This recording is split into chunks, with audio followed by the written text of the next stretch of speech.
Bonjour à tous, j'espère que vous allez bien. Aujourd'hui, on continue la série sur la théorie des ouvertures.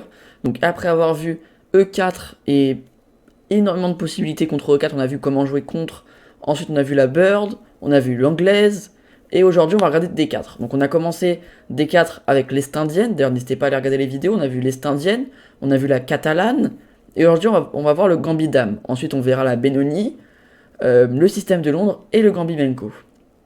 Du coup, voilà. J'espère qu'en tout cas, ce petit vidéo vous plaît toujours autant.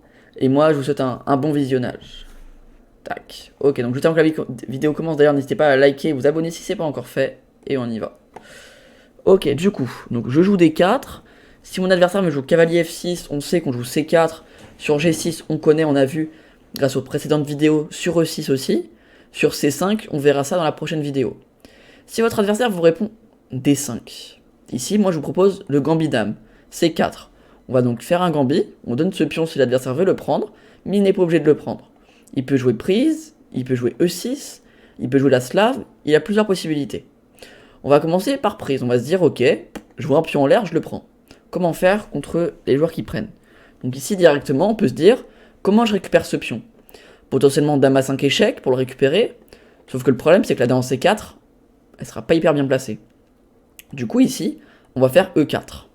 On va faire E4 et j'ai aussi, rapidement, je vais vous montrer un truc assez drôle, c'est E3, voilà, c'est vraiment si vous voulez vous amuser. Votre adversaire vous joue B5, vous jouez A4 pour casser la structure. Votre adversaire, si vous fait A6, vous gagnez la tour, mais donc il va plutôt se dire, je fais C6. Et là, vous faites juste prise et dame F3. Et votre adversaire, il abandonne parce qu'il ne peut plus défendre la tour. La dame ne peut pas revenir, le cavalier non plus, le fou non plus, la tour ne peut pas bouger. Il perd donc sa tour. Bon, ça, je l'ai déjà planté pas mal de fois en blitz, c'est assez drôle. Mais sinon, en l'occurrence, le meilleur coup ici, c'est E4. Et donc ici, vous pouvez pas faire la même chose parce que sur dame F3, elle est bloquée par le pion. Donc si votre adversaire a plusieurs possibilités, il peut par exemple jouer E5 pour venir tout casser au centre. Ici, on joue donc cavalier F3 parce que si on prend ce pion, il va venir nous déroquer. Si on pousse, on va laisser la case C5 pour le fou par exemple, donc plutôt cavalier F3. Et après prise, on jouera tranquillement fou prend C4. Ce pion-là, on le reprendra après. Notre adversaire va vous jouer cavalier C6 pour défendre, et on va tranquillement roquer. Fou E6 pour essayer de consolider la structure avec E5, et on va jouer dame B3. On attaque les deux faiblesses. Notre adversaire va pas pouvoir tout défendre, donc on va rentrer là-dedans, et voilà, tranquillement. Après, ça va être une partie. Je vous ai mis quelques coups en plus, juste pour vous montrer le développement, rapidement. Et le fou va venir se mettre en fianchetto. Et on va arriver là-dedans avec un matériel égal, et avec une faiblesse en D4, un pion qu'on va défendre en E4, et un cavalier qui va se mettre en C4 pour essayer de préparer un E5, avec la dame qui potentiellement peut revenir en D3. Là, je crois que c'est relativement égal, léger avantage blanc. Du coup, ça c'est si votre adversaire vous fait la variante avec E5. S'il joue plutôt une variante avec cavalier C6, ici juste vous jouez cavalier F3 pour défendre ce pion. Il va vous faire fou G4 pour vous clouer et menacer des prises. Prise et cavalier prend. Du coup, vous jouez D5. Il va donc jouer cavalier E5 pour continuer le clouage. Et ici, vous avez juste à jouer fou F4. Votre adversaire va soit prendre, soit bouger le cavalier. Donc on va dire par exemple cavalier prend pour commencer. On va juste prendre, reculer et fou prend C4. Ici, matériel égal et paire de fou active. Donc on est très content, je pense qu'on est quasiment à plus 1. Ouais, on est même à quasiment plus 2 en fait. C'est gros avantage. Si notre adversaire nous fait plutôt fou prend, on fait juste pareil, pion prend, cavalier G6 et fou E3. E6 et dame A4. Dame D7. Et on peut tranquillement rentrer dans cette finale qui est bien sûr à notre avantage. Matériel égal et un roi en D7, ça doit être plus 0,50, plus 0,60, ouais même quasiment plus 1. Quasiment, ok, il hésite entre 0,50 et plus 1. Donc là les blancs sont tranquilles. Si notre adversaire nous joue plutôt cavalier G6 directement, on va jouer tranquillement très facilement fou E3, on revient. Cavalier F6 et cavalier C3 pour défendre le pion. Ce pion là on pourra prendre après. E6, et dès qu'il joue E6 comme dans l'autre variante, il bloque son fou, on peut jouer dame A4 pour rentrer dans la finale de dame, la finale tout court. Et fou prend C4. Ici, on est très content. On arrive matériel égal et c'est quasiment aussi encore une fois, voilà, c'est quasiment plus 0,50. Donc ici, on va pouvoir faire petit ou grand rock. On a le centre, on est content. Et dernière possibilité, c'est si ici, il fait C5. Ok, il a une quatrième possibilité après. Donc C5, qu'est-ce qu'il faut faire? Il vient directement mettre la pression au pion.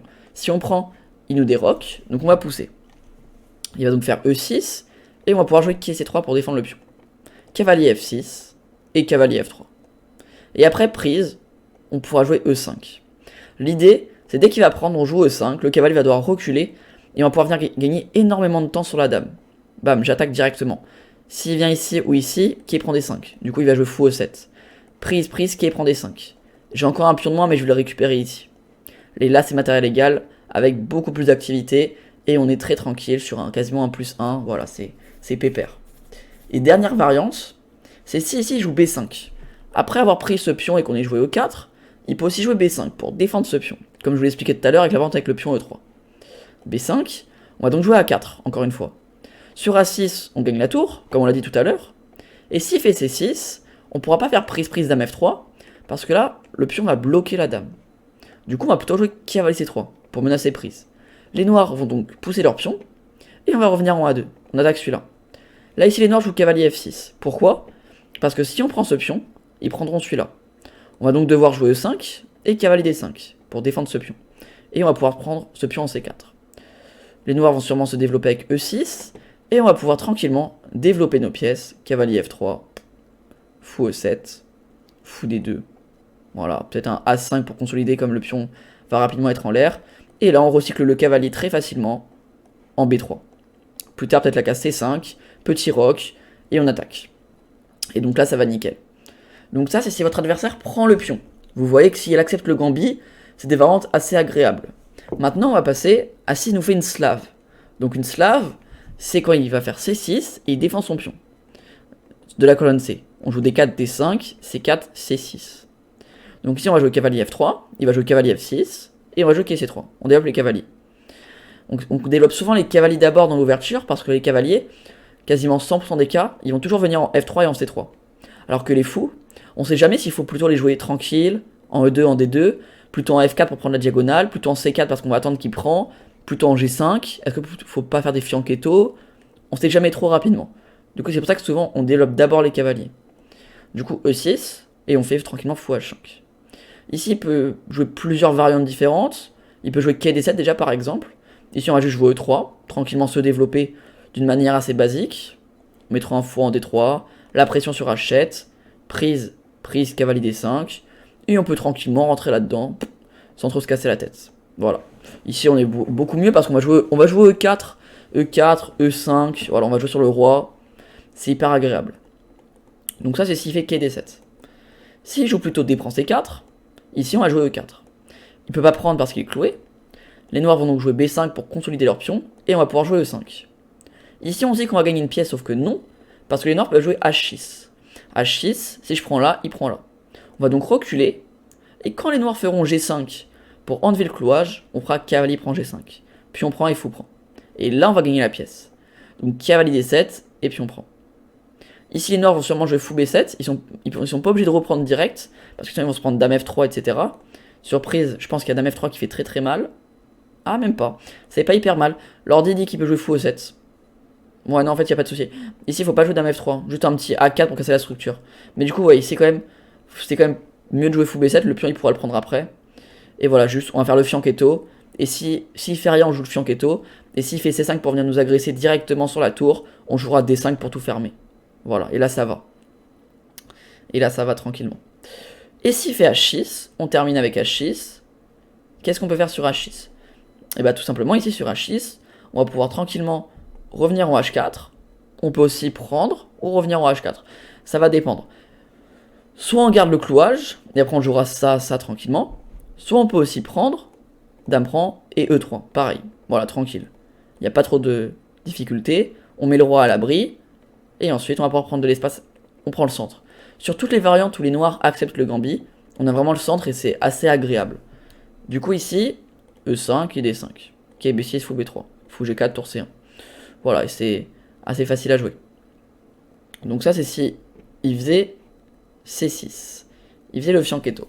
Il faisait la slave, pardon. Le fianchetto. Et dernière variante, s'il fait D prend C4 ici. Alors, D prend C4. Ah non, pardon, on a déjà vu D prend C4. Non, il nous manque une variante ou pas? Non, il ne manque pas de variante. Ok, j'ai rien dit. On a tout vu sur C6. Du coup, dernière possibilité, il fait E6. Il défend son pion, mais ce coup-ci, en bloquant son fou.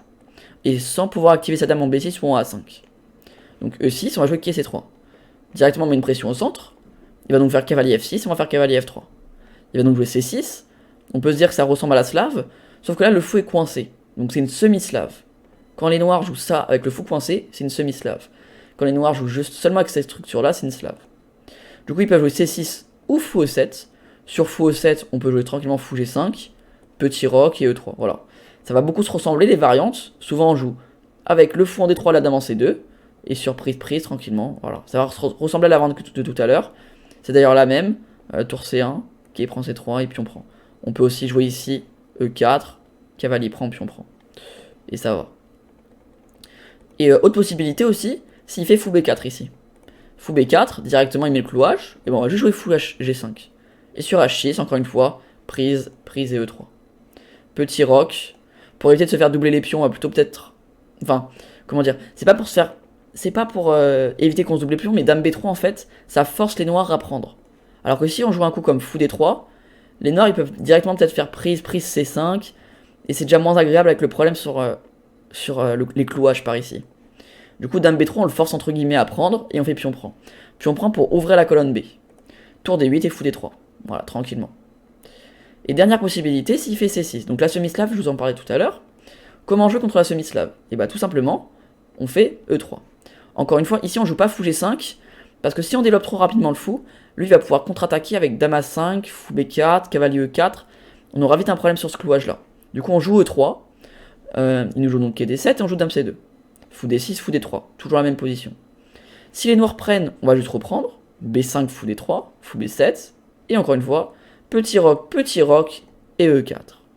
Si les noirs ne veulent pas prendre E5, ils vont devoir jouer E5 eux-mêmes, et on va rentrer tranquillement dans cette position-là. H3 pour éviter les dames C7, pour éviter peut-être les quais G4, qui peuvent être assez chiants avec des dames B6, pour pas que je puisse jouer... imaginons je joue A3, imaginons, ici je voulais jouer F4, et ben il va juste me jouer cavalier, des idées avec, alors, fou D4, roi H1 et quai G4. Et là je vais me prendre dame H4 et cavalier F2. Ou dame prend H2, ça dépend comment je joue. Du coup c'est pour ça qu'ici, on joue tranquillement H3. Et après c'est une partie. Et si ici, il joue plutôt petit roc, on va rocker aussi. Les noirs ici peuvent encore soit prendre, soit jouer E5. S'il joue E5, on va juste jouer prise et E4. Comme ça, s'il touche à rien, on gagne un pion en D5. Et s'il prend plutôt ici, et bah tranquillement, cavalier prend E4, fou prend, et H6, pour empêcher fou prend H7. Et là, on pourra tranquillement jouer fou E3. On défend le centre, et là, je crois que c'est plus 1 quasiment. Ok, c'est plus 0,60.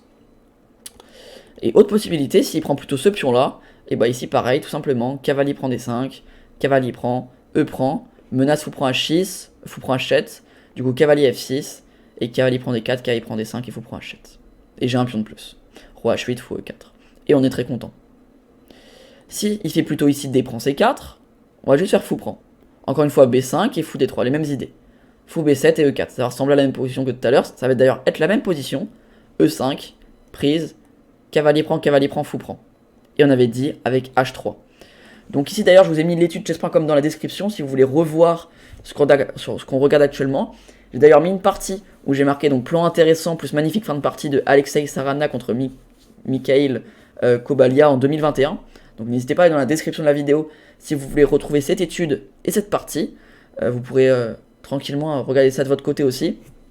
Et en tout cas j'espère que cette petite vidéo sur le gambit dame vous aura plu. Ça va vous servir à jouer le gambit dame et à contrer le gambit dame si vous jouez côté noir. Comme ça vous comprenez les plans aussi de ceux qui jouent à côté blanc. Et du coup voilà, prochaine vidéo ce sera sur la Benoni. J'espère que ça vous plaira aussi. En tout cas merci d'avoir regardé la vidéo jusqu'à la fin. Moi je vous dis à bientôt pour la Benoni. Allez, ciao.